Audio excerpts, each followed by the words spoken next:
I don't know. I always like it when presenters give you things, and that's all I had to give. So, so welcome, Accessible Audio and Video. This is a talk I've given like a billion times, and like a variation of it. So then this one I decided is really going to be focused more on accessibility talks. I'm going to talk about the things, of course, but I really want to show you what we did as a group with accessibility talks. It's a Drupal project. We started it back in like 2016. Amy June, you may know her. Her and Donna Bungard. We started it way back when we were in Media Current. And yeah, it kind of took a life of its own. So I would really want to talk about that too. But because we don't have like a huge group anyway, like if you all want to like throw out questions or you want to have a discussions or go down any kind of rabbit holes, let me know. Yeah. So that's me. I'm a director of digital accessibility. I work at a company called Teslio. We do things like QA things, QE things, UX, and accessibility. So I talk to all kinds of different clients, like very small and individuals, all the way up to really big organizations. So I see a lot of issues. I'm also working on a PhD at Iowa State University, focusing on human-computer interaction. Slide is cut off. Oh, digital accessibility, and I don't know why. I saw that this morning on it too, the mirror. I can see if the mirror settings are different. I think it's the resolution of the projector. Yeah, I'll just make it bigger if that makes more sense. Let's see what I can do. Maybe I can do it this way. I've got a billion tabs anyway, so here we go. Let's see how far. Is that a little bit better? Yes. I was a front-end developer for many, many years, so like I'm cognizant of all those like one tiny little pixel out of place, and it drives me nuts. So I understand things getting cut off is not fun. Yeah, and so the other cool thing, just recently, I worked on Google's Learn Accessibility course. I created that last year, finished up in January of this year, and so it talks about all kinds of different accessibility concepts, including audio and video. I'm super proud of it because we worked really hard. I got to work with Rachel Andrew and some of the editors there, but you can read a little bit about all the different topics. So if you're interested in accessibility beyond audio and video, it might be something to check out as well. It's not a shameless plug. I just want everyone to be educated and like be able to know more about it. So the 4 types of alternative media types that we're going to talk about today, just kind of, again, on a high level, but captions, transcripts, audio descriptions, and sign language interpretation. And so these slides are going to be, actually I should tell you that at the very beginning here. If you go to Noticed, and you go to just like my name, Carrie Fisher. Carrie is with 1 R. If you do the other one, then you get somebody else. But here's the one for Drupal Florida Camp, and it includes some of those links as well. That link will be at the end of the presentation too, but in case you wanted to see that. And here we also have a demo of the full, like kind of if you want to learn about how we made some of the captions for accessibility talks, so you can go and watch that video as well about how we do manual captions and we take the auto captions and turn them into something a little bit more beautiful. But that is all there as well. So, I mean, how many people are familiar with captions? I feel like that's a pretty easy entry to accessibility. And so typically captions are included, text synchronized with multimedia. They're people for who not hear spoken words, and they're considered open or closed, but they're not subtitles. So in the United States, we call them captions. In some countries like the UK, they actually are the opposite. They call them subtitles when they really mean captions. So there's a little bit of translation issues with, depending on what country. Australia is the same as well. YouTube, for the purposes of accessibility talks, calls everything subtitles. So captions can be subtitles, and subtitles can be subtitles. So it really depends on the use of it. So your multimedia player may do something similar. So far I've seen, Andrew, I don't know if you've seen anything different, but what I've seen for those multimedia players, they just call them all subtitles. So don't get like worried too much about the terminology in that sense. The big one really is the open versus closed. So if you have the open captions, that's essentially content, words that are burned onto the video itself. And there are some cases that you might want to use that, like if you're doing a standalone video without a media player, without like an intro video or something that's not being housed inside of an iframe and a media player or sent to another media player. So there are some times where you might want that, but for the most part, we want to go with closed. I feel like those are opposite. I feel like one should be the other way around, but closed are the ones where you might see the CC button and you press it. And the good thing about those is that an individual can change it to make it look however they want. So big text, different colors, placement, right? So again, depends on the media player, what options they have. I think captions are pretty straightforward. Any questions on captions? I feel like I'm just like talking to all the experts in the room, but so when we talk about, so these are the subtitles versus captions. So I kind of mentioned a few of these, but the visual text matches the audio track.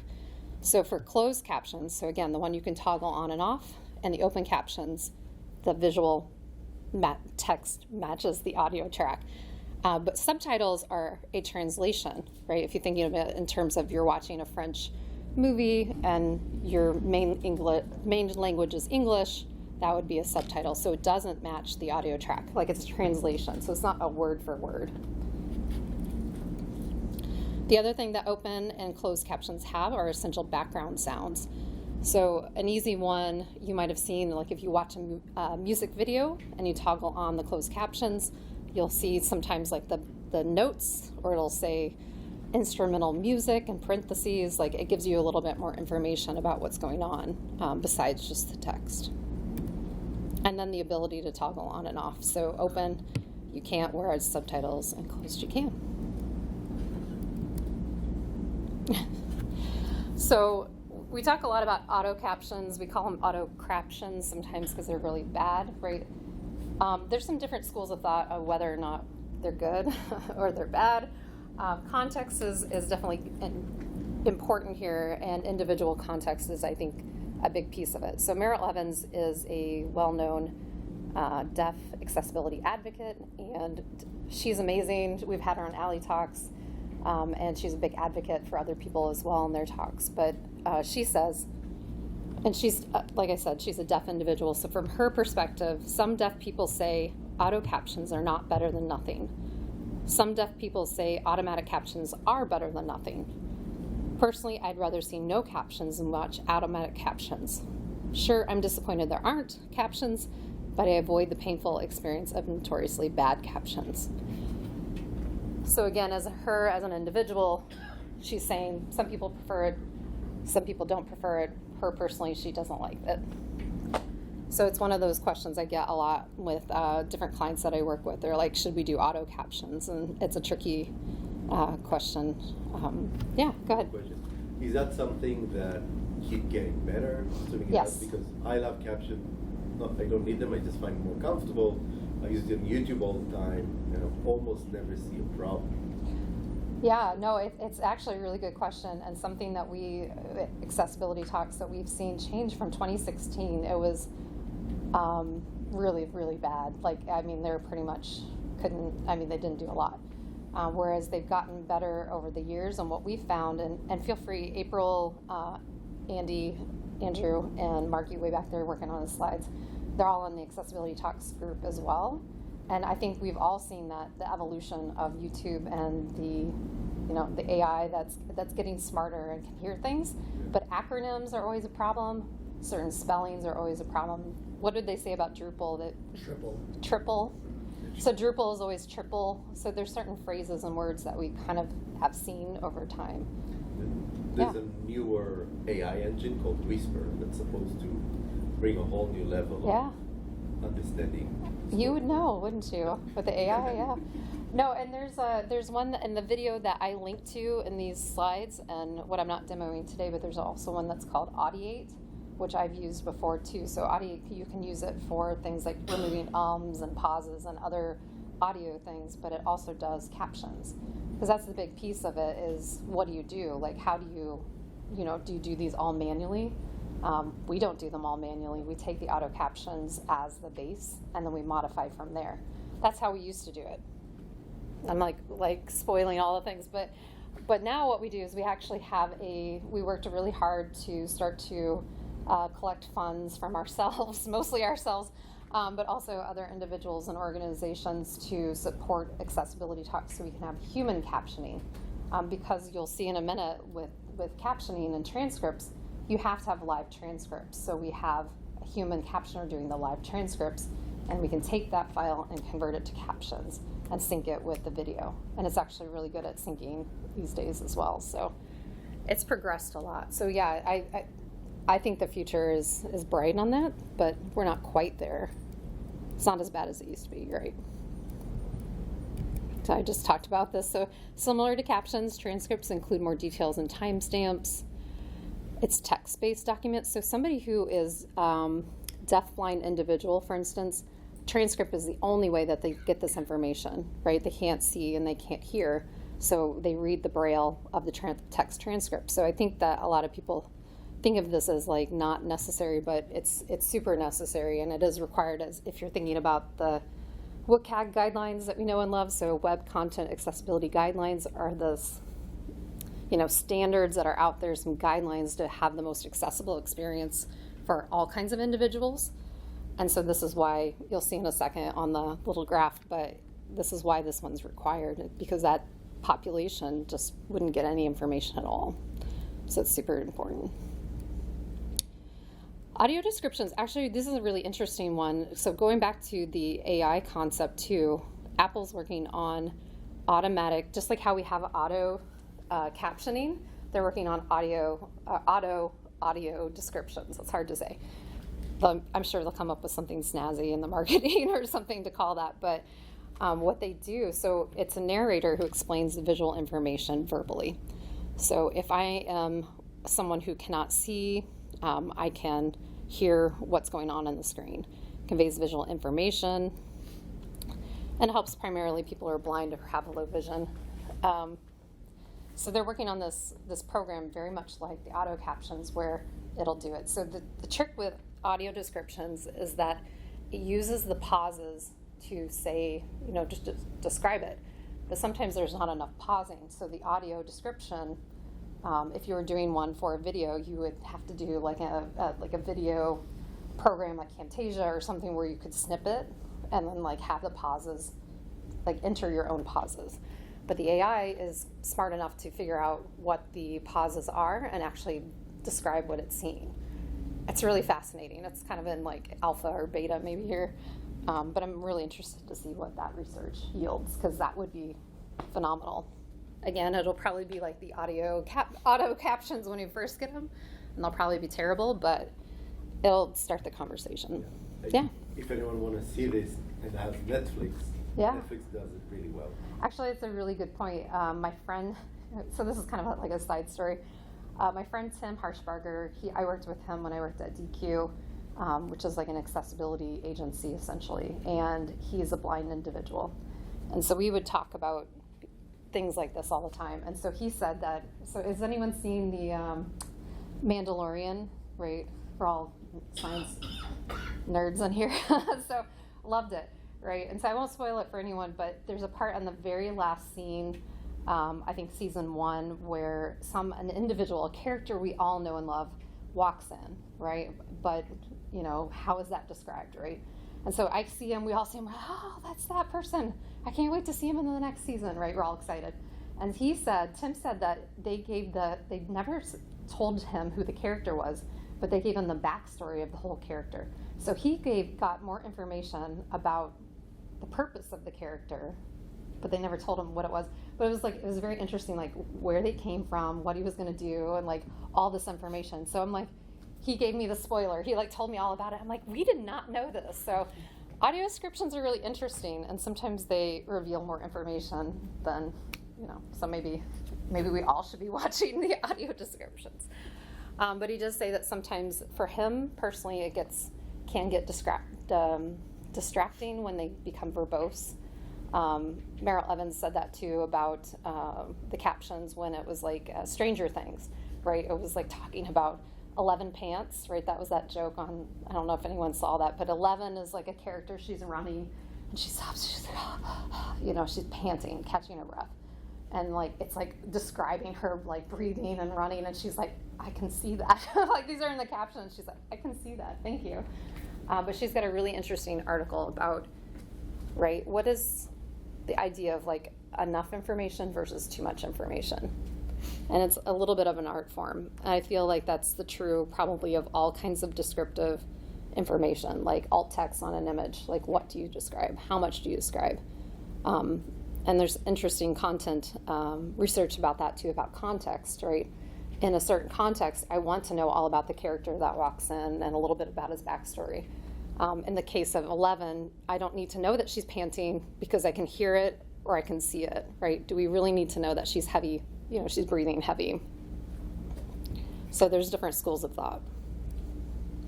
And the last main one for alternative text, alternative audio and video is sign language interpretation. So video, you probably have seen this, live stream, video of interpreter. There's some really cool rappers who do like the sign language rappers who do it really, really fast, sign language, and they dance, and there's a whole thing to it. So for people who are deaf, it can be their first or primary language, right? So it's like if you learned English, if you're a native English speaker, and you learn another language later, that's not your native language, so there might be some times where you don't quite understand what's going on. And the same thing is true with people whose primary language or first language is sign language. There's over like 300 different types of sign languages out there, and so you can imagine that can be very cost prohibitive to many organizations and individuals. The primary, ASL is what we have, American Sign Language, but BSL, British Sign Language, those are kind of the two ones. But then you have, dialects, and you have regional, and then you have individuals and groups, and I can make my own signs. So it becomes, this one's one that is harder to obtain. Definitely encourage anyone if you have the resources and time to do it. But just know that even if you did it and did it really well, you're only going to be one audience can really understand it. There are some translations that happen, but I think we were talking even about it, or maybe it was somebody else, but we were talking about how a really interesting article in New York Times was talking about the evolution of sign language in the digital age. It's even evolved, right? It used to be different. Like one thing is like, this is like, come here. It's like a dog, come here. And now if you do that in the screen, they have it, I think it's something like this, right? Because my frame, when I'm talking to you, is smaller. So all of the signs have like, in the digital age, have gone in to the small screen size. So ones that used to be like a whole body are now, to do that, I have to do it here. So some of them have evolved over time just from the technology. So it's really fascinating in that regard too. I'm fascinated about it. I don't know much more about sign language, so I'm definitely not an expert in that area, but yeah, just a lot of cool things. So again, web content accessibility guidelines, those are the gold standard for accessibility. We use them daily. You have 2 or 3 levels, A, AA, and AAA. So A would be the basic, like, you need it. AA, I would argue also that you need it. And then AAA is a little bit more reserved for certain industries or certain people who and organizations who want to extend beyond just the AA, which we definitely encourage that. But it's a lot harder to obtain. Most clients I work with are private entities. So government, for instance, they need to be AAA. Education, AAA. Certain other industries, they strive for AAA, at least in some categories. But most clients I work with are private, and so they try for AA. So this is 2.1. 2.2 is around the corner, but that's another discussion for another day. But you'll see that technically transcripts are not required for this, again, pre-recorded media. So I made a video, I'm just posting the video. I don't technically need that. But what I do need is audio descriptions, and you see that big asterisk down there, or media alternative, and most of the times the people decide that alternative is a transcript. That's why we see so many transcripts, but we don't see a lot of audio descriptions. I know, you look confused. I know, it's a little confusing. So media alternative, there's a couple different variations. It depends on what type of media that you're using to what kind of alternative you can provide. Does that transcript needs to include the audio description? Because usually. Yeah. So if it's a transcript it by counts. itself, it's not a replacement. Yes, so the transcript will include background sounds, and it will include who's speaking, it'll include information that's on the screen that isn't displayed. So essentially it's audio descriptions. What it isn't is you don't hear it, you just read it. Does that make sense? So it essentially is an audio description, a text format of it. Yeah. So this is the one I always look up every time right before a presentation. I'm like, oh, is that true? But yes, audio description technically is required and transcript is not, but that's where they get you in the alt or media alternative. For live media, it's a little bit different. So you need captions for AA. You don't need transcripts. You can see I don't need audio description and I don't need sign language interpretation. So for the most part, again, if you're doing AA, you're really only thinking about captions, live captions. Yeah. Any questions? I know I'm kind of running through that.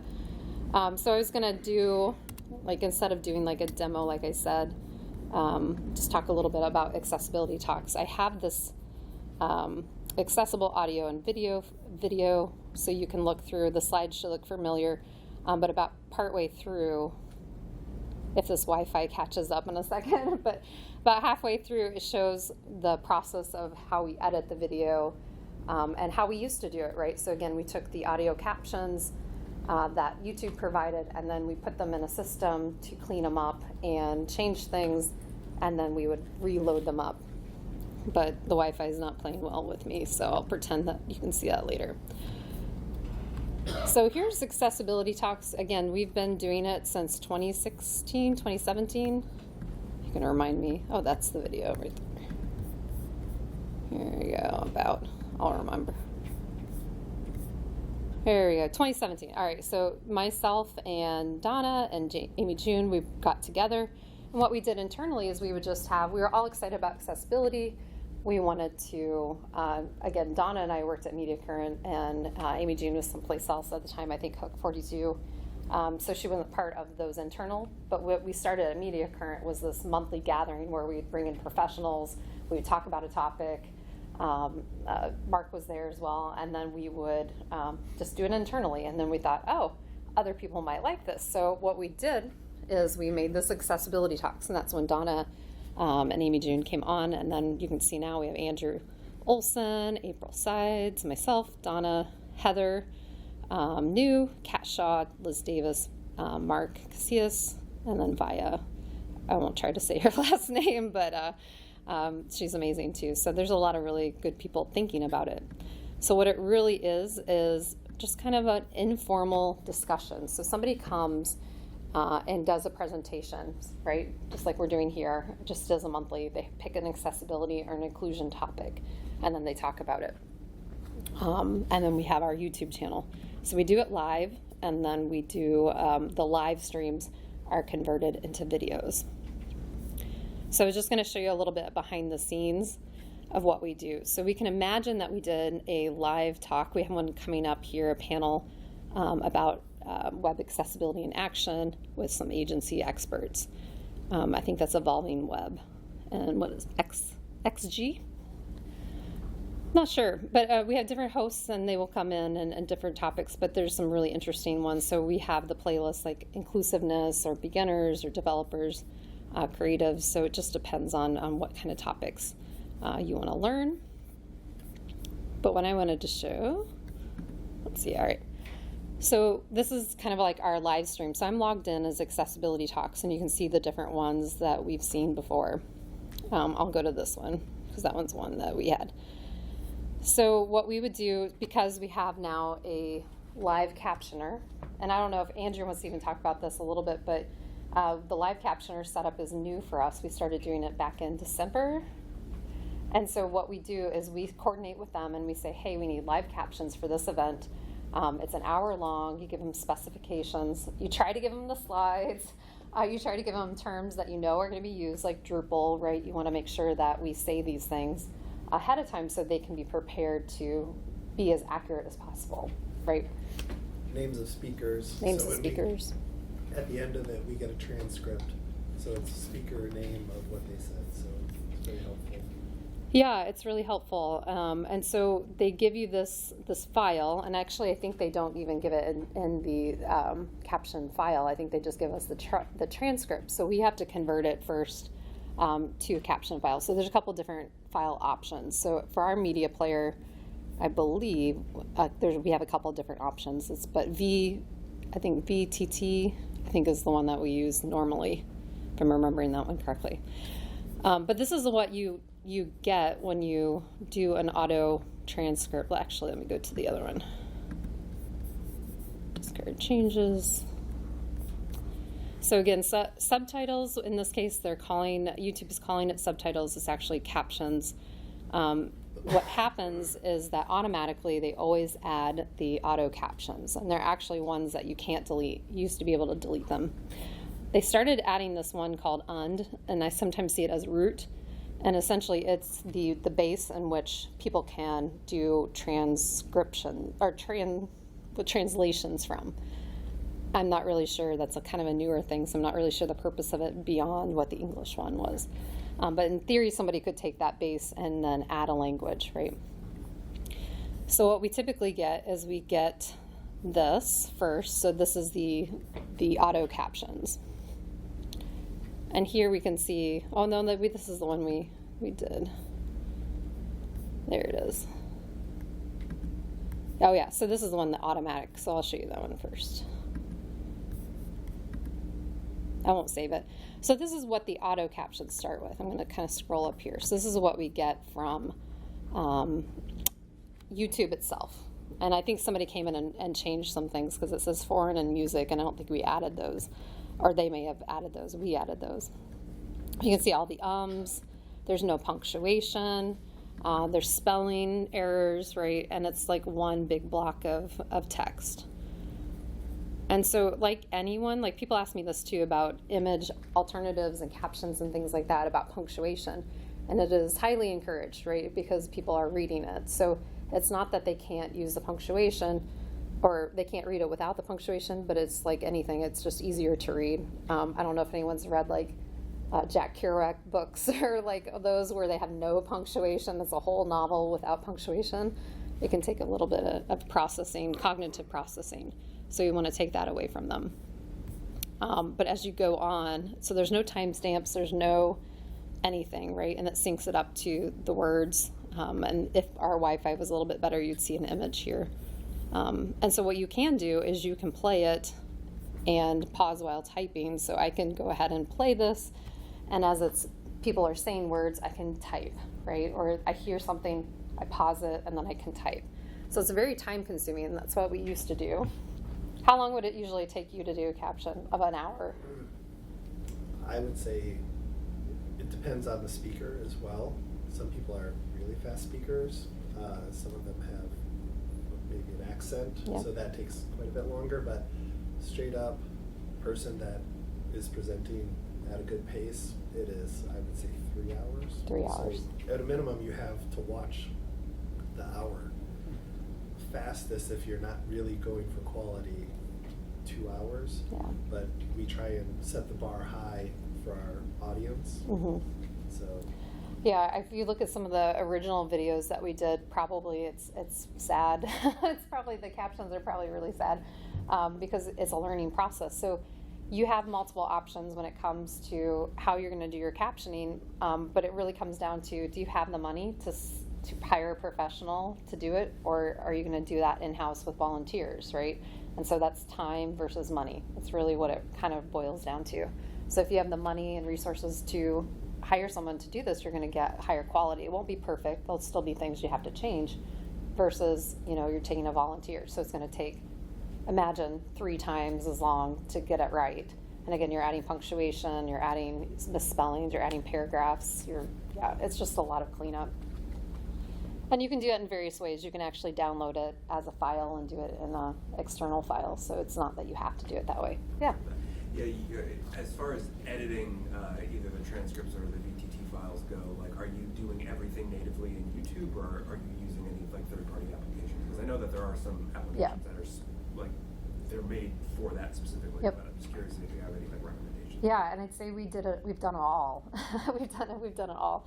But what, I don't know if I have a high recommendation, but what we would do, or what we do even with the captions from the transcriber, the human transcribers, is we take it and we convert it, then we upload it, and then we do the edits. But we only have to do minor edits now versus what we did before. I don't know, everyone had their own process. I don't know how your process went, but I would just do it in the player itself. For me, I needed the visual and I needed the audio to go with it, so I knew like exactly what was going on, what was being presented. If there's information that wasn't spoken that needed to be captured. And so for me, it was a process of, like what Andrew said, like essentially listening for an hour and typing where I could get, and then listening to it again a second hour and typing it. But I mean, we even talked about the AI, and there's some other things. Audiate is a program that I use for captioning files too, because it takes away some of the extra and things. One interesting concept, like kind of a very quick side note, because I don't want to forget it, related to that. Captions do not have to be verbatim.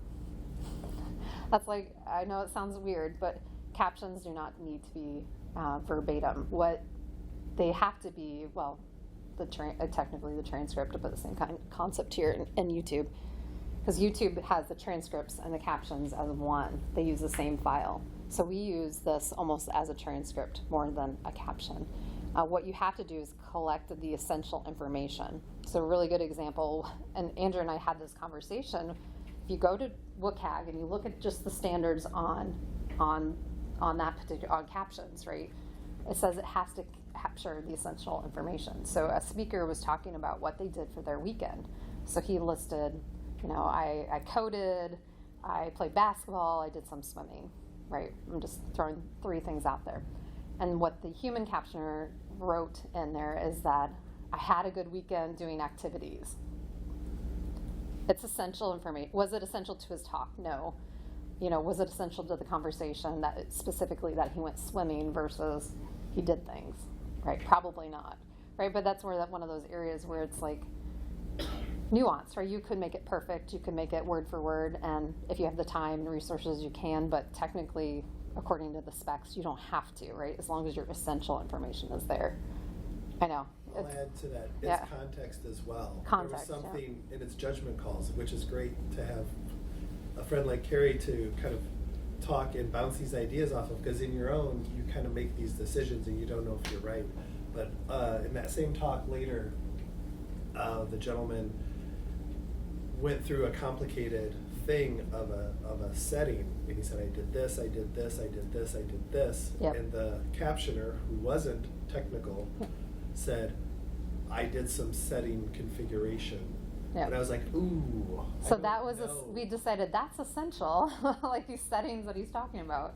So then that required us, just to get back to the workflow, so one of the first things I used to do before this process was copy that out into Notepad, Yep. and then do a replace, and then paste it back in, and then save it. Yeah. And then I would go to, and back things up always. But that was my workflow. And then if you click the edit timings, Yeah. that's the toggle That's for the what I like timings. to see. That's what I like to see too.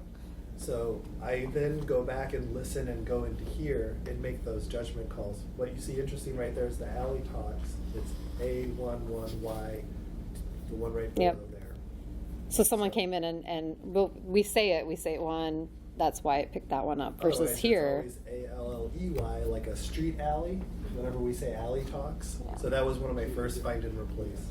Yeah. Very different meetups for this. That would be. But I would still attend.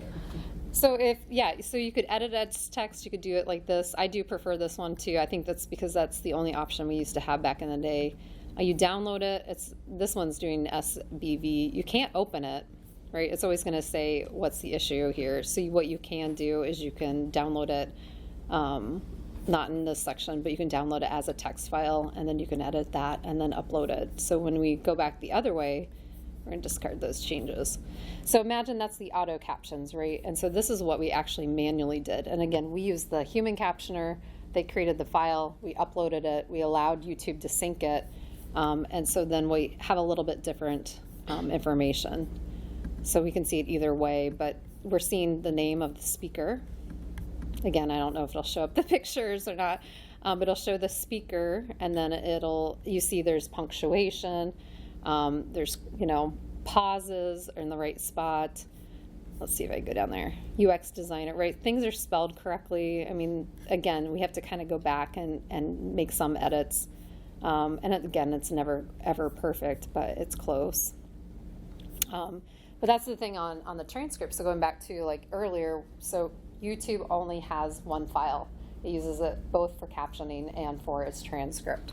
So if I went back to, let's do just like a video real quick. Oh, this one kind of popped up. I have the CC that I can see. So again, that closed caption, the CC. But then also I can see the transcript. Oh, it's down. Oh, that's not in there. There it is, show transcript. So when you have it a certain width, it'll show it to the side, and when it's kind of smaller, you see it on a mobile device, it's usually under. So you can see that this transcript is using essentially the same as the captions. So it's going to be time-stamped, just like we saw with the captions. So you can toggle that. There's some settings. I can toggle that, so that might be something that I don't want to see. And then in CC here, I have some settings for myself. I can make it look however I want, or I can choose one of the different languages. This one says it's auto-generated. If I go to options, I can pretty much change anything I want to change. Let's go back. Font size, since we're in here, we'll make it like 300, right? I could change the color. So really you can make it what I want it to look like. Opacity is a big thing, right? I don't want to see the opacity. And so that's why we prefer the closed caption versus the open whenever possible, right? Whenever you give your users options, you're always going to be better off, right? You're allowing them to make those choices. And that's really the future of accessibility in general, is this concept of give your user multiple options and let them decide what is best for them on any given day and any disability that they have. I think we all appreciate options, I think. But yeah, that's kind of how it went through over time. We've evolved a lot. So yeah, technology is great. Different programs that you can do for the captioning. There's all kinds of different things that you can do.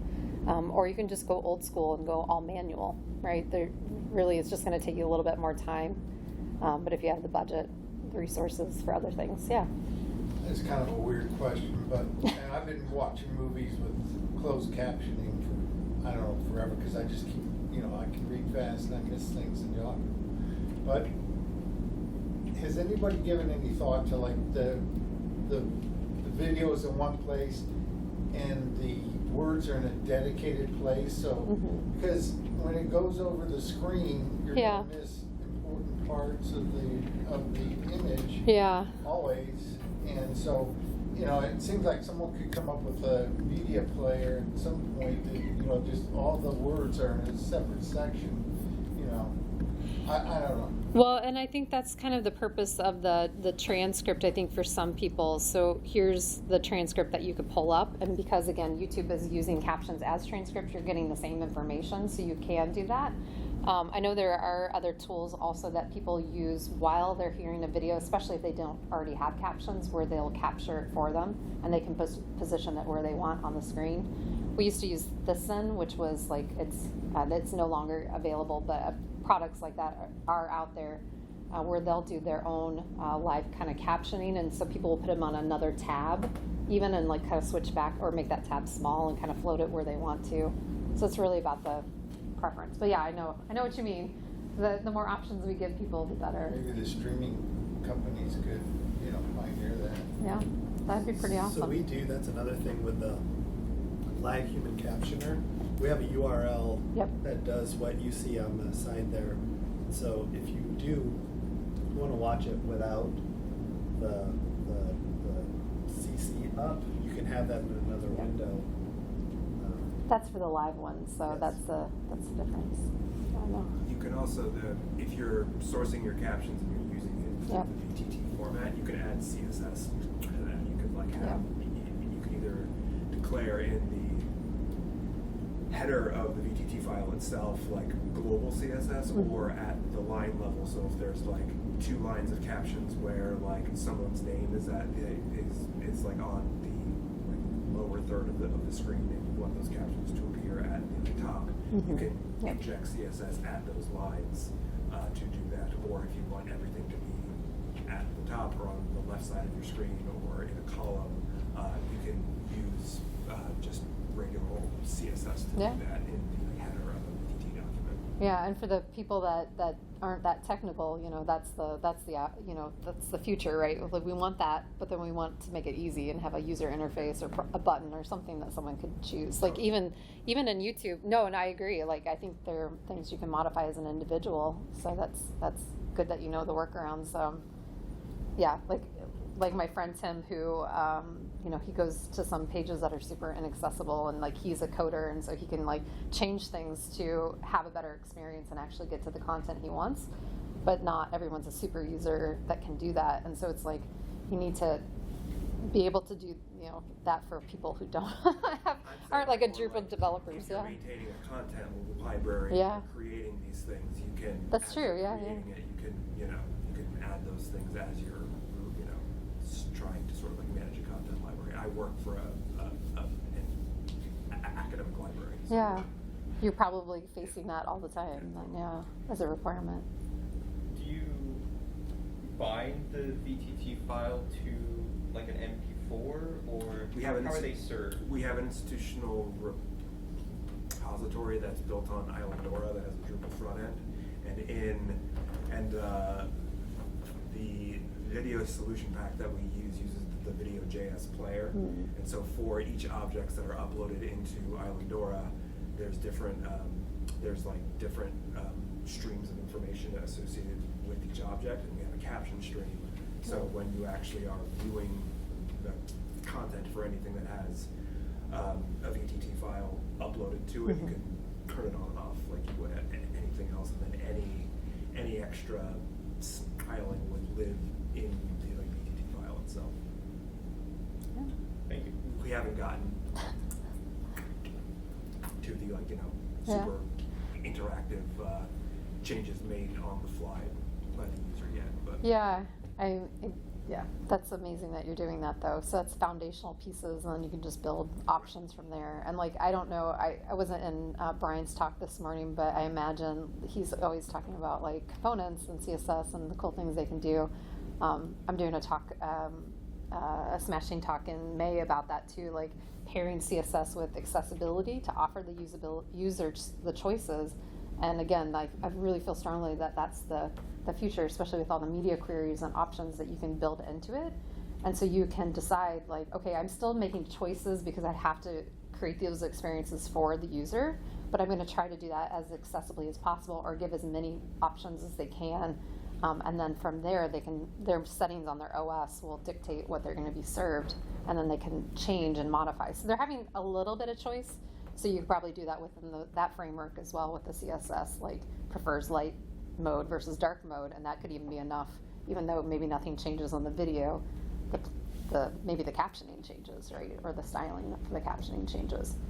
It's just like amazing all the things. CSS is so powerful. Like when we first started, you probably agree. Like there's some things you could do, inject some content here and there, which don't do because screen readers. But now it's like we can just like modify so many things. So. If only we knew that. If only we knew. I know. We were worried about IE8 and like things rendering on that. All right, I think we're out of time, but thank you all, and I'm here if you want to ask any more questions. Yeah.